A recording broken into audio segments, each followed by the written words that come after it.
ચાલો મિત્રો, આજે આપણે શીખીશું ધોરણ 5 હિન્દી. આપણે આગળ જોઈ ગયા 15મો ચેપ્ટર ખરગોશ ઓર હાથી. આપણે આ સ્વાધ્યાય પોથીમાં એટલે સુધી કરેલું હતું, બરાબર. હવે 9મો પ્રશ્ન હતો કે કછુआ ઓર, આપણે છેલ્લે ચિત્ર આપેલું છે ચોપડીમાં, જોજો તમે. ખરગોશ ઓર કછુआ કહાની લીખીએ.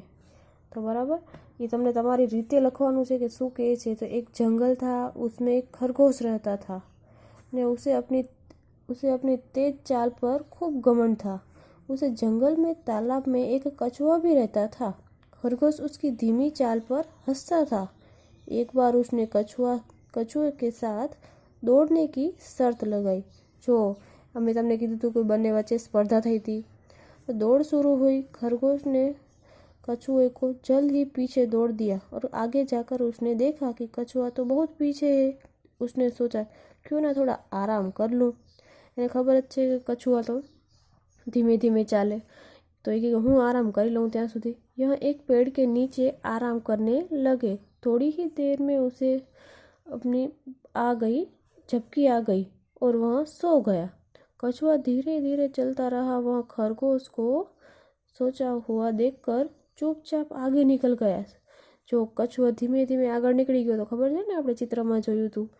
ने खरगोश ने जाकर देखा कि कछुआ लक्ष्य पर पहुंच गया. आटलू धीमे હતો છતાં પણ કછુઆ એને પહોંચી ગયો તો એને. तो इस स्पर्धा में जीत्યું કોણ હતું? खरगोश. इस प्रकार कछुआ दौड़ में जीत गया और खरगोश हार गया. तो सीख मिलती है कि घमंड का परिणाम बहुत बुरा होता है. खरगोश को बहुत घमंड था ना, इसलिए.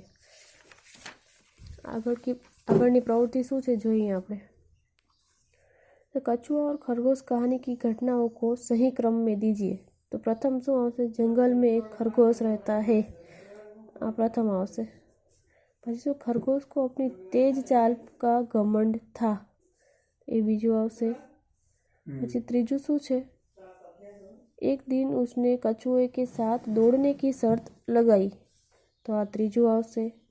પછી શું આવશે? खरगोश ने कछुओं को जल्द ही पीछे दौड़ दिया. એના પછીનું કાર્ય છે એટલે ચોથું આવશે.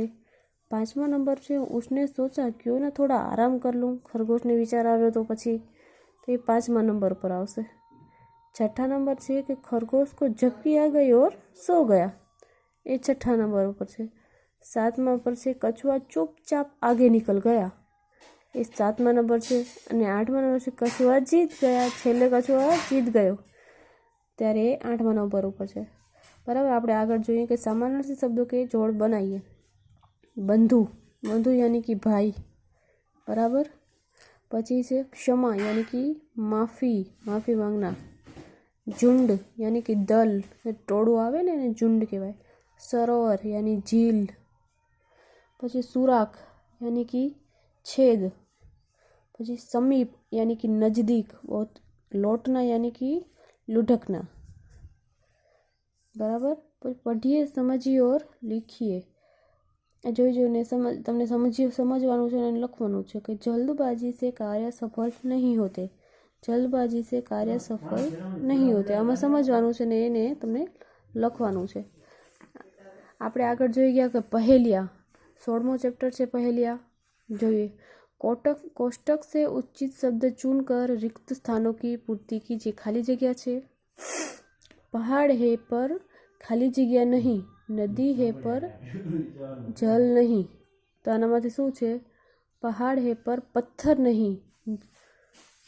नदी है पर जल नहीं. 3 अक्षर का मेरा नाम. खाली जगह के ऊपर मेरा स्थान, तो कि सिर के ऊपर मेरा स्थान. बराबर. तो આમાં સિર આવશે. अंत कटे तो पग बन जाऊं. मध्य कटे तो खाली जगह रहूं. मध्य कटे तो पड़ी रहूं. बराबर. छोड़ दे धागा तो करे सलाम. जो धागा छोड़ी दे तो શું કરે? પતંગ સલામ. તો આમાં સલામ વાત કરી છે. गोल गोल घर है मेरा. हर कमरे में रस जलेबीની વાત કરી હતી. गोल गोल घर है मेरा. धरती में मेरा पैर छिपाता. आसमान में शीश उठाता. बराबर. तो આમાં शीश આવશે. આમાં પ્રશ્નો છે. निम्नलिखित प्रश्नों के उत्तर एक एक वाक्य में लिखिए. पेड़ अपने पैर कहाँ छिपाता है? बराबर। આપણે પહેલિયામાં જોઈ ગયા था तो पेड़ अपने पैर धरती में छिपाता है, એના મૂળ ક્યાં હોય? જમીનમાં હોય। पेड़ भोजन किससे करता है? पेड़ भोजन अपने पैरों से करता है। ये एना जड़मूળથી જ કરે એટલે એ पैरोंથી જ એનું ભોજન કરે। जलेबी का घर कैसा है?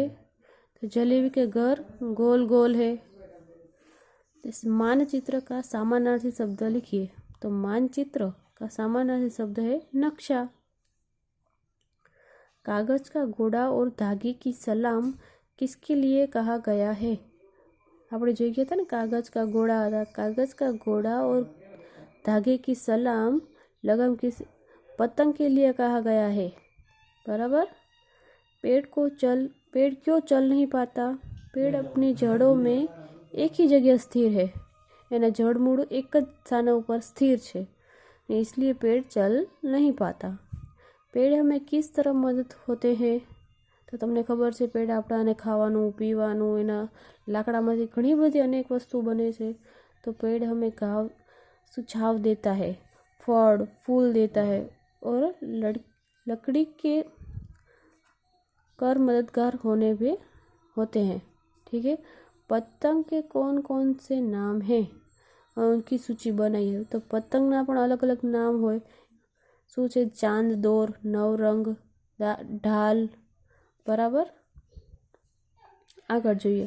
निम्नलिखित शब्दों के विरोधार्थी शब्द पहलिया में से ही ढूंढ कर लिखिए। पहलिया में છે કે એના વિરોધાર્થી શબ્દ। आसमान तो धरती विरोधार्थी शब्द। शुरुआत तो अंत। गिराता એટલે પછી તો ઉઠાતા। गांव तो शहर। नीचे तो ऊपर। पकड़ना तो दौड़ना। बराबर मित्रों, આગળનું આપણે પછી જોઈશું।